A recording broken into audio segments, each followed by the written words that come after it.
Sekarang saya minta Felix Xiao, penceramah. Perdana juga kalau nggak salah. Alhamdulillah. Baik, bismillahirrahmanirrahim. Assalamualaikum warahmatullahi wabarakatuh. Alhamdulillahirabbil alamin. Wassalatu wassalamu ala asrofil anbiya'i wal mursalin wa ala alihi wa sahbihi ajma'in. Asyhadu an la ilaha illallah, asyhadu anna Muhammadan abduhu wa rasuluhu la nabiyya ba'da. Wa qala Allah ta'ala fil kitabihil karim, a'udzubillahi minasyaitonir rajim. Bismillahirrahmanirrahim. Al-yawma akmaltu lakum dinakum wa atmamtu alaikum ni'mati wa raditu lakumul Islam madina. Alhamdulillah, puji dan syukur senantiasa kita panjatkan kepada Allah Subhanahu wa taala atas rahmat dan karunia-Nya, atas inayah, atas iradahnya kita semua bisa hadir di sini. Alhamdulillah, saya didampingi oleh ustadz saya, Ustadz Khotot, sekaligus kakak kelas saya di IPB. Ada Mas Fadli Zun, ada Ustadz Egy Sujana. Pertama kali ketemu dengan Mas Rocky Gerung yang sudah saya baca banyak sekali tulisannya, dan juga teman-teman Ustadz Fahri Hamzah ya Masya Allah. Ada Yai Marsudi dan teman-teman yang baru saya ketemu. Kalau sama Mas Permadi Arya ini beberapa kali mention saya di dunia media sosial. Jadi di media sosial ini ganasnya luar biasa ya Masya Allah ya. Tapi saya jadi teringat omongannya Mas Tejo. Nah, kalau Mas Tejo ini juga saya sering dengar videonya, terutama ketika lagi ngobrol sama Cak Nun. Saya ingat bahwa Mas Tejo pernah bilang bahwa hidup ini semuanya acting ya. Bahkan kata Mas Tejo, ya Mas Tejo juga acting. Dan saya jadi yakin ganasnya Mas Permadi ini acting juga kayaknya ya. Nah, tak doain Mas, tak doain mudah-mudahan imanmu juga bukan acting ya. Nah gitu yang pertama. Kalau yang kedua, Mas Denny Siregar saya juga pernah lihat beberapa. Dan kalau sana Al-Quran mengatakan wa mal hayatud dunya illa laibu wallahun, bahwa sesungguhnya dunia itu tidak lain merupakan tempat bermain-main dan tempat bersenda gurau gitu ya. Nah sekarang Anda sudah bisa ngeliat senda guraunya itu kayak apa dunia itu ya. Masya Allah, Alhamdulillah.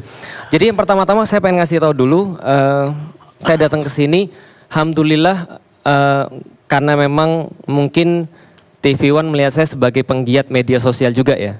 Bedanya bukan mungkin di sini kenapa? Penceramah. Ya penceramah ya, di sini penceramah. Tapi kalau tadi yang di sana ngaku media sosial penggiat, kayaknya di sini followernya paling gede saya kayaknya. Begitu. Ya gitu. Itu tidak usah dipertanyakan lagi karena itu sudah berdasarkan data. Jadi kalau bicara tentang media sosial, saya pikir saya lebih berhak untuk kemudian mewakilkan orang-orang yang ada di media sosial dibandingkan yang lain yang telah lebih dulu berbicara tadi. Nah pertama-tama gini Bapak Ibu sekalian, Bang Karni, saya pengen memberitahu ada satu hal yang luput yang mungkin belum dijelaskan oleh pendahulu-pendahulu tadi. Yang pertama-tama adalah ini semua tidak pernah terjadi di Indonesia. Gerakan 212 ataupun kemudian reuni yang baru kita laksanakan kemarin, ataupun kejadian-kejadian yang mendahuluinya, ini belum pernah terjadi di Indonesia ke belakang, belum. Baru terjadi ini saja. Nah, kapan terjadinya? Ini mulai terjadi setelah ada penguasa baru yang muncul. Nah, jadi ketika ada satu penguasa baru yang muncul, ada sesuatu penguasa baru yang muncul, kemudian ada beberapa hal yang kemudian memaksakan ingin mensekularisasi Indonesia secara lebih jelas lagi. Memisahkan peran agama daripada kemudian kehidupan sosial. Artinya adalah apa? Agama ini seolah-olah tidak boleh mengambil peran di dalam kehidupan, walaupun ternyata kita lihat di Indonesia yang mayoritas adalah orang-orang muslim. Contoh misalnya, ketika misalnya terjadi pilkada di Jakarta, ini kan ada satu hal yang sangat bertentangan. Indonesia mayoritas adalah muslim. Kemudian mereka harus dipaksa seolah-olah kemudian menerima pemimpin yang dalam agama mereka melarang dengan jelas bahwa orang-orang muslim itu dikuasai oleh orang-orang yang bukan muslim. Itu sudah jelas sekali dituangkan di dalam Al-Quran, salah satunya yang kelak nanti akan diingat sebagai gerakan Al-Ma'idah 51 itu. Nah ini ada sebuah hal yang kemudian dipaksakan. Sabar Ustaz, Alhamdulillah. Saya belum selesai. Nah ada kemudian yang sudah dipaksakan di sini. Nah ketika ini kemudian terjadi, ada polarisasi. Dan kalau boleh dicek di Facebook saya sudah bilang dari awal bahwa ini kalau diteruskan akan jadi masalah yang sangat besar sekali. Lah kenapa? Seolah-olah ada pemaksaan ingin mensekularisasi Indonesia lebih dalam lagi daripada yang sudah pernah ada.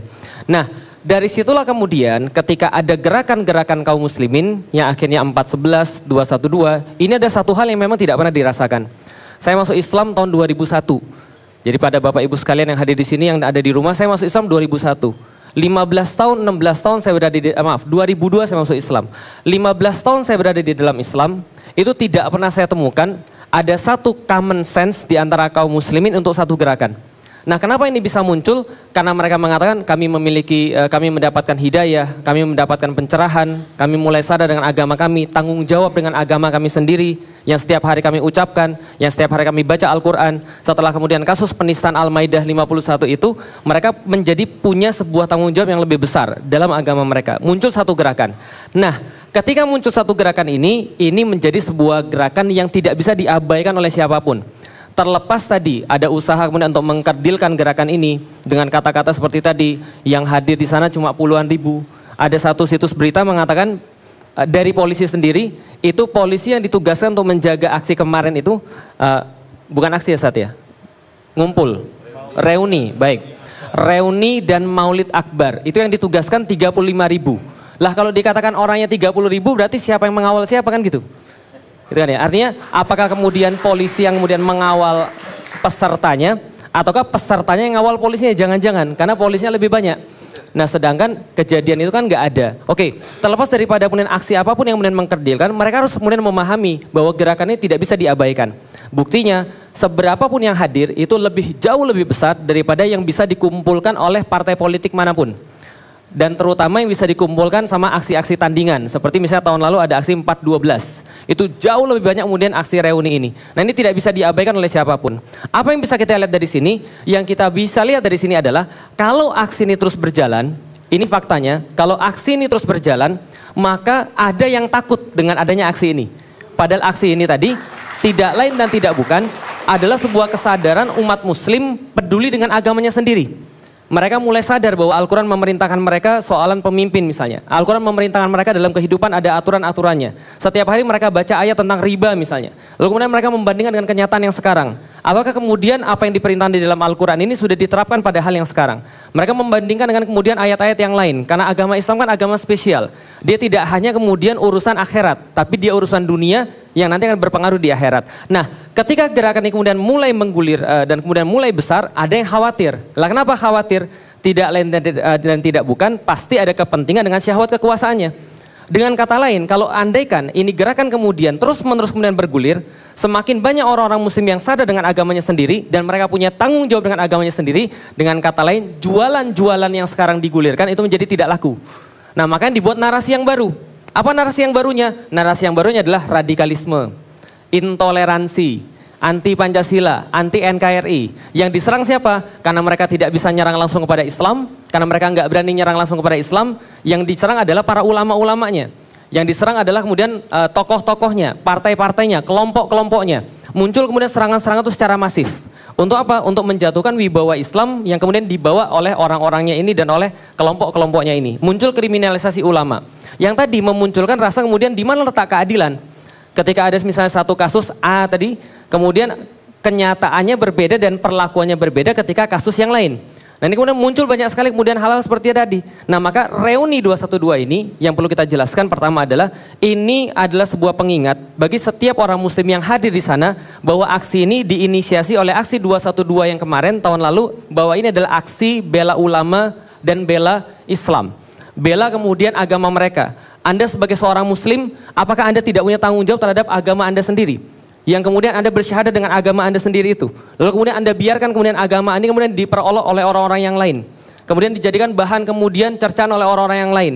Kenapa kemudian setiap orang-orang muslim yang kemudian menyatakan tentang agamanya harus dikatakan tentang intoleransi? Padahal itu dijamin dalam hak-hak hukum tadi yang sudah disampaikan oleh Ustadz Egy tadi. Artinya adalah apa? Umat muslim ketika dia membaca Al-Quran, dia akan menemukan bahwa kenyataan yang sekarang ini tidak ideal. Ini harus kemudian ada sesuatu gerakan kemudian. Nah, makanya mereka datang dengan serta-merta. Karena sudah terpanggil oleh Al-Quran mereka, terpanggil oleh iman mereka. Tidak berdasarkan uang dan sebagainya seperti yang tadi disampaikan. Tadi saya ada catat beberapa, jadi wajar ya. Jadi kalau saya tuh pergi ke restoran itu, kadang-kadang ketika ada orang ditawarin menu tuh ada orang nanya begini, ini harganya yang paling murah berapa? Nah, itu berarti sensitifnya duit. Lah kenapa? Bisa jadi duitnya nggak ada, bisa jadi kemudian dompetnya terbatas. Tapi kalau misalnya orang yang mikirnya enak dan nggak enak, biasanya milihnya begini, yang mana di sini yang paling spesial?